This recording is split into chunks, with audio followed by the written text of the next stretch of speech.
So did anyone notice anything funny about this particular reading, this particular gospel passage for Easter Sunday? What? There were two men. There were two men.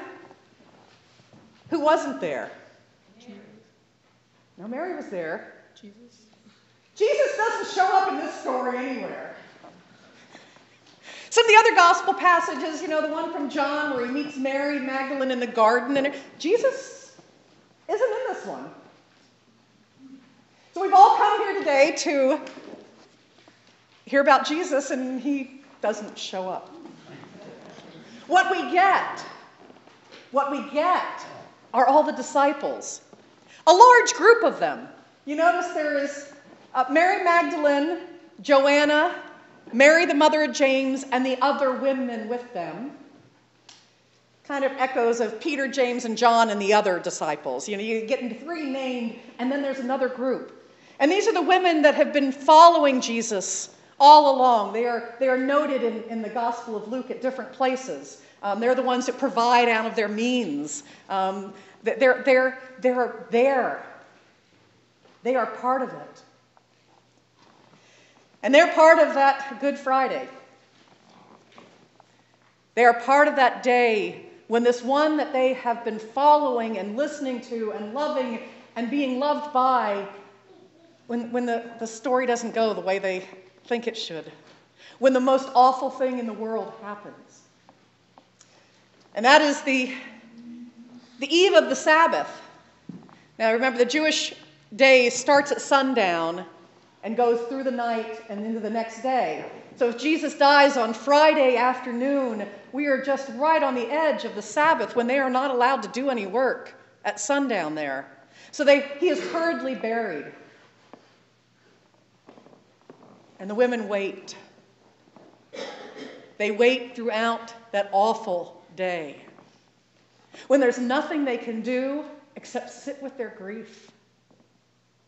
Can you imagine what happens come sundown, the end of the Sabbath, when they can start doing something? You imagine the homes being prepared. It says they show up at the tomb that next morning with all the spices that they've prepared. They got busy as the sun set.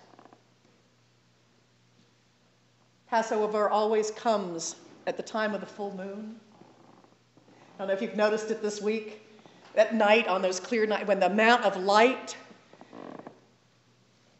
I imagine they were very grateful for that full moon in the dark that morning, as they could wait no longer. And they take the spices that they have prepared, and they want to go to the tomb to do his burial properly. To do what little they can for this one who has loved them so fully.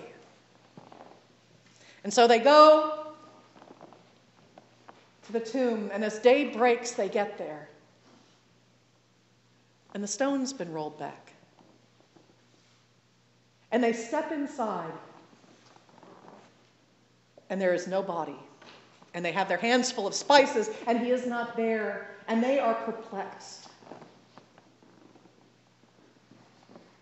And suddenly, there's this amazing, dazzling light.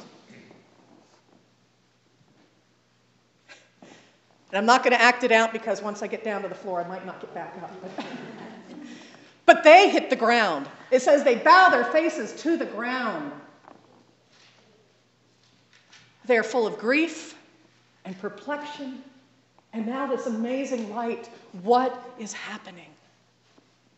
Why are you seeking the living among the dead? And you imagine them, they're looking at their spices and they go, no, this is for the dead. We came seeking the dead. Why are you seeking the living among the dead?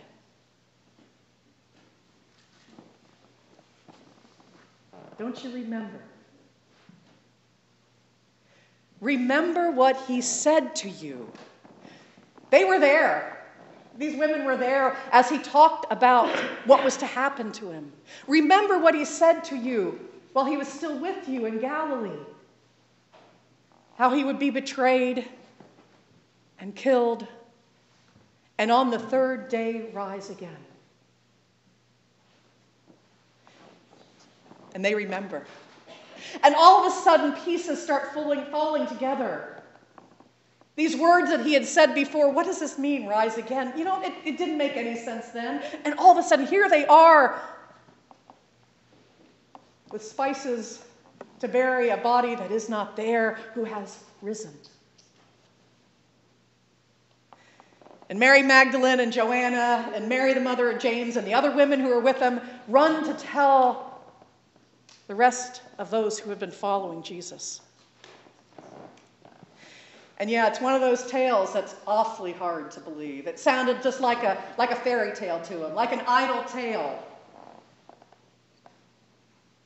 The word there is kind of edgy, too. It sounded, yeah, like a load of it. It's the Greek word.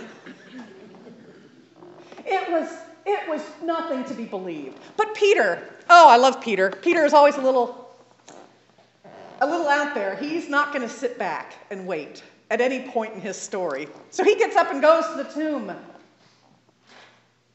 and sees the shroud there, the cloth still there, the tomb empty. And he goes home amazed. This particular resurrection story from this gospel writer is not so much about Jesus as it is about the disciples, about a transformation that begins to take place when they remember. It's a story for you and for me. Remember. What do you think that continued to echo in their minds as they heard, remember? They remembered the meals with Jesus when the other guests were not the people you might normally invite. The meals with Jesus with the least and the lost and the lonely and the sinners. Do you remember? And don't you remember the stories that he told that gave us those new insights into who God is? Stories of a woman with a lost coin, and a shepherd with a lost sheep, and a father with a couple of lost sons. Do you remember what we have heard and seen and known? And I'm sure they remembered the taste of bread and fish as they sat on a hillside and ate with 5,000 people. And they remembered the woman standing there, not getting judgment by Jesus, but forgiveness. And them being told, put down your stones. Do you remember what has happened? Do you remember who this is and what he has told you and what he has taught you? And these disciples, you gotta keep reading the story. This gospel writer thinks he's only half done with the story here. This is the same writer who keeps writing for an entire another book, the book of the Acts of the Apostles, talking about the transformation that happens because God said no to death and yes to life. Because God said no to the ways of this world, the ways that say that we're lost in our grief, that we're lost in our powerlessness, and the only count if you got a certain amount of wealth or a certain amount of influence or a certain amount of power. God says no to that, and yes to the world that our hearts yearn for. Do you remember? And that's why we come today. Because in hearing the stories, in tasting the gift of God's love for us in bread and wine, we are called to be transformed, just like those first disciples were. From those who think it's maybe safest behind the closed doors, to those who carry that new life with them. So we're going to walk out of this building today. But are we going to walk out transformed? Remembering what great, deep gift God has done for us in the life and the death and the resurrection of Jesus. That nothing held God's love back, and nothing should hold our love back. Remember what he said and did. In those Saturdays where we live, like those women did, where all we're surrounded by feels like loss and grief and fear, remember what God has said and done and promised. There is answer. But we must allow that story to become ours and be transformed by it. For alleluia, Christ is risen. And that's the part of the story that we must remember.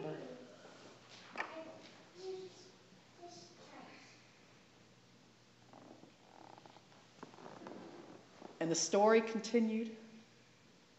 And Jesus walked among them. He didn't go haunt Pontius Pilate or Herod or come back to wreak vengeance on those who had done him wrong. He came back to be with those who loved him,